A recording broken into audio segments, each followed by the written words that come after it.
Hey guys, and welcome back to my channel. Today I will be sharing with you my 34-week update. So hope you guys enjoy it. So as always with my updates, I will start off with symptoms. So it's been a couple weeks since I've done an update video, so I'll kind of share what the latest symptoms have been as we head further into this third trimester. So number one, obviously, has been growth. There's been a lot of growth in my stomach, which has led to many other problems. So, biggest problems with growth have been round ligament pain. So that's the ligaments around your hips. Those have been extremely painful, often sharp pains, as my stomach is stretching and growing. I've had to deal with that. And then the second biggest thing is sciatica. So my sciatic nerve in my back has been pinched and stressed quite a bit due to the growth again in the stomach, which has caused my right leg to go numb periodically. And it is every day, very frequently throughout the day, and often very frequently throughout the night. So that is something that is happening all the time. And as far as remedies and things to help with that, basically I'm going to the chiropractor weekly, and then I'm also trying to stretch, and that's pretty much all you can do. So pretty painful, just dealing with that, as well as just general aches and pains as the growth happens, since most of the growth is in the front, which is pulling my spine forward and is causing other issues. And then besides that, I've also had a little bit of acid reflux. Now, no heartburn, which is nice, but definitely if I have too much liquid with a meal, I will notice coming back up. So I've been conscious about that. And then also, to kind of top off the symptoms, I've been experiencing Braxton Hicks contractions, which is completely normal and is good because that is your body getting ready to give birth and basically practicing. So the thing about Braxton Hicks, they said, is when you do feel them, try to, sit down, drink some water, relax, because they can lead into preterm labor if you're too stressed or something like that. So those are my main symptoms. I'll go ahead and share with you guys some updates since it's been a couple weeks. So we are currently working on moving into a 2-bedroom apartment. If you'll see in some of my videos, we have a ton of boxes piled high in the apartment. We've just run out of room. There's nowhere to put the stuff, so we're trying to move into a 2-bedroom. It's a process with the application and everything, so we're hoping to move in the first part of June. With that, we're going to have to hire some movers because obviously I can't lift anything, so it's going to be a bit of a challenge, and it's going to be, go right up until the birth. But I think once we're settled into the 2-bedroom, it will be better for both of us, as well as the baby, because we'll have room for all of her stuff. And then we are still working on securing a ship out date for my husband. He did end up getting a new chief officer, so he had to fill out some new paperwork. As of right now, he is scheduled to leave sometime in July, but we do not have a confirmed date. He said that is the latest that he can go, but then there's also been some issues that we've run into with his job. He doesn't know if there's any of his job available at that time. So it's all up in the air. We're still playing it by ear. All we know is that he's going to be here for the birth, and really that's all that matters. Everything else we'll just have to deal with as it comes. And then besides that, we're just making our list of must-haves before the baby arrives. We had one baby shower, so we've got a lot of stuff from that, and then we're going to have another one next week with my friends, so we'll probably get more stuff then. So after we have both, we're going to make inventory of any other essentials that we need, and just make sure that we have the essentials before she arrives. And then besides that, I've been working really hard on all my paperwork for my leave of absence and disability and all those things.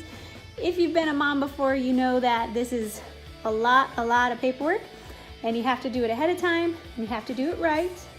Otherwise, they make you redo it. So I'll be taking a leave of absence from work. And with that, it's very confusing because you have to split it up in the state of California. So the first 6 weeks are going to be medical disability, which is giving birth and recovering. And then once I'm released by my midwives, to go back to work, that is when I will be taking my baby bonding time. And your baby bonding time, you get 6 weeks of paid disability and then 6 weeks unpaid. So overall, my first, my leave of absence, I plan on taking 12 weeks. So 6 weeks for the medical leave, 6 weeks for the baby bonding time. And during that time period, I will only be receiving 60% of my salary. So, but that will be covered by disability. So it's confusing. There's lots of things to consider, but that is what is going to happen. And I'm just happy that I'm able to take that leave and that I'm able to get the disability while I'm on leave. And then we've also been working on scheduling family to fly out to visit us. I've already got my parents scheduled to come out at the end of July, but we're still working on getting our father-in-law and then as well as my husband's best friend. Again, we don't know when my husband is leaving, so all up in the air right now. And then besides that, next week is my appointment with the OB who is associated with my birthing center. And what he's gonna do is just check and make sure everything is on track and ready to go and give me the A-OK to give birth at the birthing center. Because of course, if you're giving birth at a birthing center, you have to be low risk and not have any major concerns. So that's what he's gonna check for, as well as size of the baby and things like that.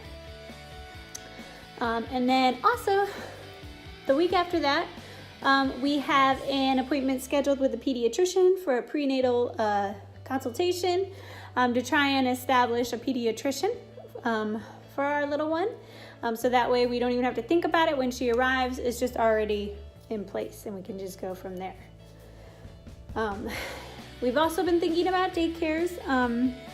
Of course, my mom has offered to come help as much as she can, but with my husband being gone for 8 months at a time, we're still figuring out childcare and how that's gonna work with me going back to work. Obviously, I won't be returning to work until 3 months after, then my mom will come, but that still leaves quite a bit of time that we'd have to pay for childcare. And if any one of you have looked for childcare for an infant, there's almost 0 openings and it is very expensive. So we are researching and trying to find the best option. Also trying to find the best option where the baby and I can join my husband in Florida for a little bit while he's in school or wherever he'll be.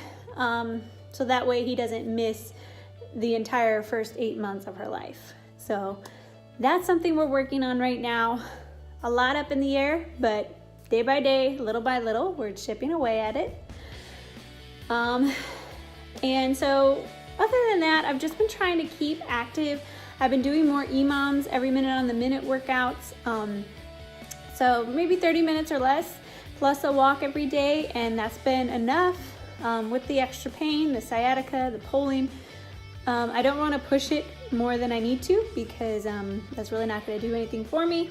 So I've just been trying to stay active and then eat as healthy as I can, try to keep nutrition for me and the baby, and then keep my metabolism high so that when I go into breastfeeding, I will have the caloric intake to support that. And then I had my 34-week appointment the other day. Everything went well, looks great.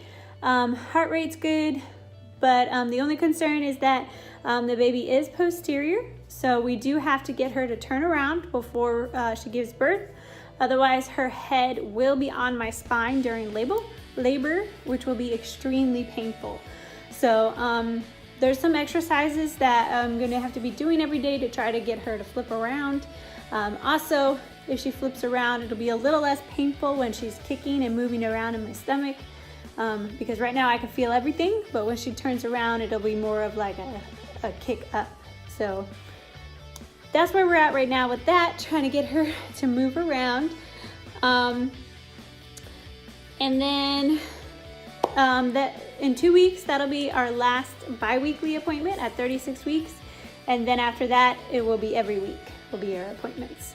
So we've also scheduled our 3rd trimester class at the birthing center.